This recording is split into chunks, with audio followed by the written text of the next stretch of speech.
connais les cœurs. Seigneur, tu dis que tout passera, mais une seule chose restera, c'est ta parole. Amen. Alors Seigneur, nous le croyons, Seigneur, par la foi. Amen. Merci Jésus. Amen. Amen.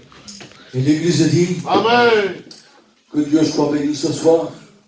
On peut ressentir déjà la présence du Seigneur au milieu de nous. Les chants, ils font du bien. Mais ce qui fait du bien, c'est la parole du Seigneur. Amen. Rien ne peut remplacer la parole du Seigneur. Amen. Même si ce soir, il va être mal exprimé, je vous le dis d'entrée parce que je ne sais pas parler français ni catalan. Mais tout que nous faisons ce soir, c'est pour la gloire et glorifier Jésus. Amen. Est-ce que vous êtes d'accord avec moi? Amen. Vous savez, ce soir, j'ai hésité entre deux messages, je ne savais pas. Et je suis qu'un jeune. Et je débute dans le ministère, je ne savais pas. Et j'ai parlé avec le frère Joannette, mon compagne, son frère também. Il m'a dit qu'il y avait force convertis. Donc j'ai pris le message qu'il y avait, et je l'avais à cœur aussi, d'amener ce message. Je tiens à remercier Joannette qui m'a invité, et tous les frères qui travaillent ensemble. Je vous remercie de tout mon cœur. Hein? Et quand vous voulez venir dans mon église, ce sera la vôtre. Amen. Alléluia. Nous allons faire une lecture. Je ne vais pas être long ce soir. Pour celui qui a la Bible, c'est dans le livre de Romains, du chapitre 6 et du verset 23.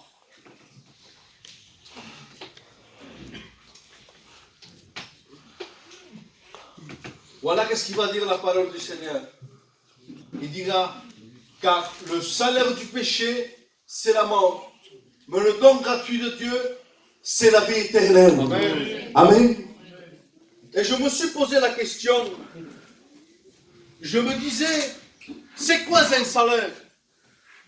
Un salaire, c'est une paye. Celui qui travaille, il connaît qu'est-ce que c'est une paye. Une paye, c'est quand tu travailles et quand tu finis de travailler, tu as le patron qui vient et tu as ta récompense et tu as ton salaire. Si ou non? Amen. C'est comme ça les frères. Mais pour qui tu travailles toi ce soir? C'est qui te paye? Oh. Je peux me sentir dans la liberté les frères?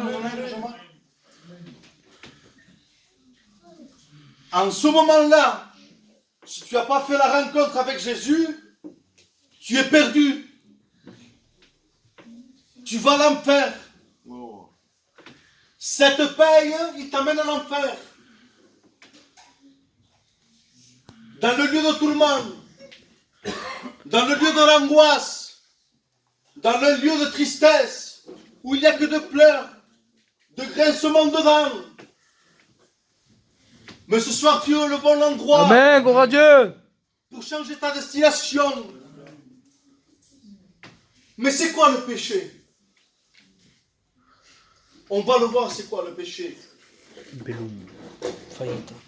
Le péché, c'est une plus grande maladie que tu puisses avoir dans le monde. Le péché est comme un nuage qui sombre, qui nous cache devant la face de Dieu. Le péché est un destructeur du repos qui garde les pensées de l'homme dans l'angoisse. Le péché empoisonne la langue de l'homme de la parole. Le péché couvre les yeux de la compréhension de l'homme. Voilà qu'est-ce qu'il fait le péché. Vous en voulez plus encore. Le péché il dote l'homme. Le péché il domine l'homme. Le péché il brise l'homme. Le péché est une dette qu'on ne peut pas payer. Alors comment nous allons faire?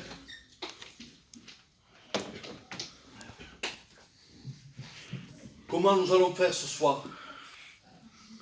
Mais d'où vient le péché? Il faut savoir d'où vient pour pouvoir trouver la solution. Et ce soir, je ne vais pas rentrer dans tous les détails parce que ce serait trop long. On pourrait le voir dans le livre de la Genèse. Dieu créa le ciel, Dieu créa la terre, et tout était parfait. Il n'y avait rien qui était imparfait. Dieu va créer un arbre. La Bible nous dit qu'il y avait un arbre avec des fruits. Et il va commencer à mettre un homme qui se nomma Adam. Il va mettre une femme, qu'elle se nomma Ève. Qu'est-ce que tu veux dire, frère, par là? Attendez, soyez dans l'écoute. Soyez avec moi dans le message. Et vous allez comprendre. Il y a cet arbre, comme je vous ai dit. Et Dieu dit, vous n'en mangerez point de ce fruit de cet arbre. En tout cas, on passe. Sinon, ça sera la mort pour vous autres. Et Ève, il va se procher de cet arbre. Et la Bible nous dit qu'il y avait un serpent. Et la Bible nous dit que c'était un serpent rusé. C'était Satan, l'ennemi de nos âmes. Celui qui veut nous faire pécher. Il va lui dire, mange cet arbre. Mange ce fruit. Et elle, il va prendre ce qu'il ne devait pas faire. La Bible nous dit qu'il va prendre ce fruit, il va le manger. Alors comment faire? Parce que maintenant, le péché, il est rentré dans le monde. Le péché, il y est vraiment. Maintenant, il nous faut la solution. La Bible nous parle qu'il y avait un lépreux. Mais avant de dire à une personne qu'il était lépreux, il passait 7 jours devant le sacrificateur. Et le sacrificateur l'examinait. Il le regardait. Et il y avait 3 sortes de catégories de lèpre. Et quand il voyait qu'il était lépreux, il lui mettait une grande robe. Et dans cette robe, il mettait des cloches. Mais pourquoi tout cela? Parce que quand il marchait, les gens qui le voyaient, ils s'écartaient parce qu'ils voyaient, ils comprenaient que cet homme, il était lépreux. Laisse-moi te dire ce soir, tu es lépreux. Tu peux me dire le nom? Je suis dans la réunion, j'ai écouté les chants, j'ai écouté les témoignages, je suis en train d'écouter. Non, je ne suis pas lépreux. Oui. Parce que la lèpre, il symbole comme le péché. La lèpre, il t'enlève le nom. Le péché t'enlève le nom. Le péché te fait faire ce qu'il veut lui. Et voilà que cet homme malade, assurément, j'imagine peut-être, il devait avoir des enfants. Il devait avoir sa compagne. Mais quand une personne, il était lépreux, on le prenait, on le mettait seul. Et peut-être cette femme, pendant la nuit, pensait ses enfants. Pensait sa famille.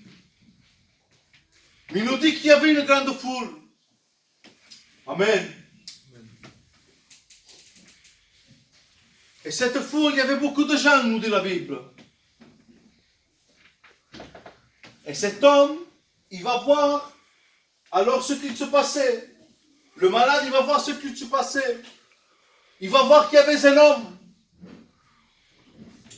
Et il va lui poser une question à cet homme. Et il va lui dire, si tu le veux, tu peux me rendre pur. Et cet homme, il le regarde et lui dit, je le veux, sois pur. Amen. Amen. Non. Amen. Sois pur. Il nous dit la Bible que cet homme, il est parti se faire monter au sacrificateur. Mais qui est cet homme? Je ne sais pas. Il guérit, mais je ne sais pas. Mais il nous faut la solution pour le péché. Parce que, comme je dis, le péché il aveugle, le péché il brise, le péché il te mène à la dispute avec ton foyer. Alors je vais dans le livre de la Genèse et je me poser une question à Abraham, le géant de la foi, lui qui donnait son fils Isaac en sacrifice. Et je lui pose la question. Et je lui demande, Abraham, est-ce que tu as la solution pour le péché? Et Abraham, il pourrait me répondre, il pourrait me dire, non, je n'ai pas la solution. Je vais voir alors qui? Moïse. Moïse, toi, tu as la solution. J'en suis sûr. Moi, je dirais ceci. Tu as la solution. Pourquoi? Parce que traverser la mer. Et tu as amené le peuple en Canaan où coule le miel. Alors, tu as la solution pour le péché. Et Moïse me répondrait, non, je n'ai pas la solution. David, bien. David, tu as la solution. Toi, tu as tué le grand géant Goliath qui faisait peur à l'armée de Dieu. Et il me dirait que non, non plus. Pourtant, c'est des hommes grands, des hommes puissants. Et je passe, pour faire plus court. Je demanderai à Noé si Noé s'il a la solution. Parce que Noé a obéi à la voix de Dieu. Et il me dirait que non. Il y a un passage qu'il a dit que le péché a surnagé aussi. Et Noé me dirait que non. Alors pour faire plus court,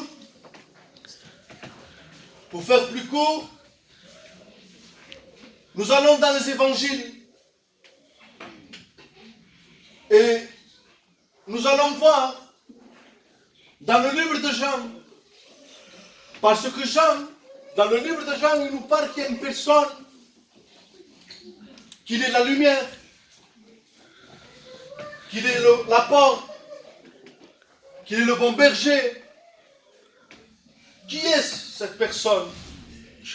Jean, tu nous parles de cette personne. Alors donne-moi la solution qu'il faut. Jean me dirait, dans du chapitre 1, si je ne me trompe pas, du verset 29, il dira, voici l'agneau de Dieu qui ôte le péché du monde. Amen. Non. Voici l'agneau. L'agneau, c'est Jésus. Qui ôte le péché du monde. Amen. Jésus, il s'est donné à la croix pour chacun d'entre nous. Jésus, il est celui qui guérit. Il est celui qui a guéri le lépreux que je vous ai parlé tout à l'heure. Il a fait beaucoup de miracles, Jésus. Je demande pardon, il a fait ressusciter les morts. Mais la solution pour nous, ça se trouve dans Jean. C'est marqué ici. Je ne sais pas, pour celui qui le voit, qui ne le voit pas. Car Dieu a tant aimé le monde qu'il a donné son Fils unique, en fait quiconque peut ne périsse point, mais qui est la vie éternelle. Texte central dans la Bible. Car Dieu a tant aimé. Et comment Dieu a donné son Fils? Je vais te le dire en 2 minutes. La Bible nous dit que des Romains vont venir chercher Jésus. Ils vont commencer à le maltraiter. Ils vont commencer à s'amuser de lui. Ils vont arracher sa barbe. J'aimerais vous dire quelque chose. Et c'est moi que je le dis ce soir. Je vous demande, s'il vous plaît, 3 minutes. Et après, on sera tout à la place. À votre responsable. Mais s'il vous plaît, pendant ces 3 minutes, soyez à l'écoute. Parce que je ne vous parle pas d'un homme, je ne vous parle pas d'un président, je ne vous parle pas de quelqu'un de très important dans le monde qu'on peut voir. Je vous parle du Fils de Dieu. Amen. Celui qui donne la vie, celui qui ressuscite les morts, celui qui peut changer ta vie. Peut-être tu es dans l'angoisse, tu es attristé, il se passe quelque chose. Mais la véritable paix, c'est Jésus. Amen. Et j'aimerais vous dire quelque chose.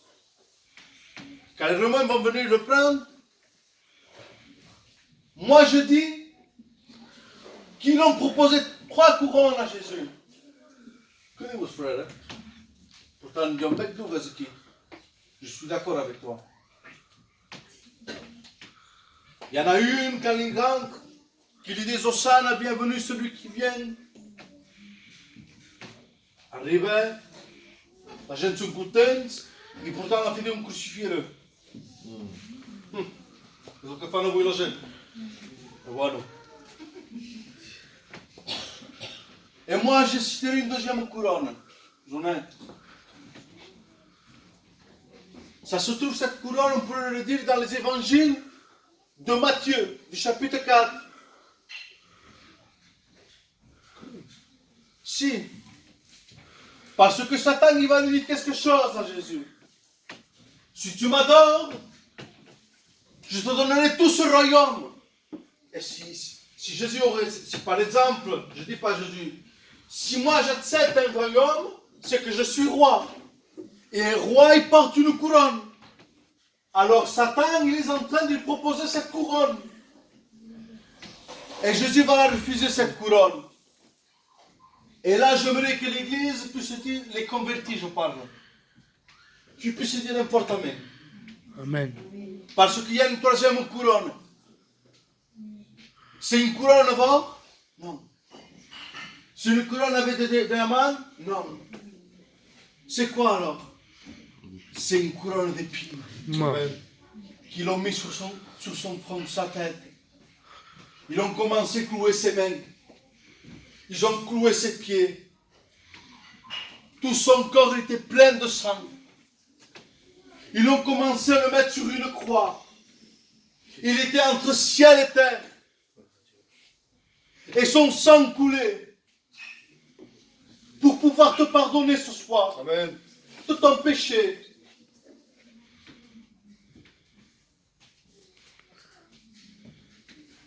Je le sens dans mon cœur. Il y a des personnes qui vivent vraiment dans l'angoisse. Et ils ne savent pas comment s'en sortir. Peut-être ils vont dans des docteurs pour pouvoir trouver la solution.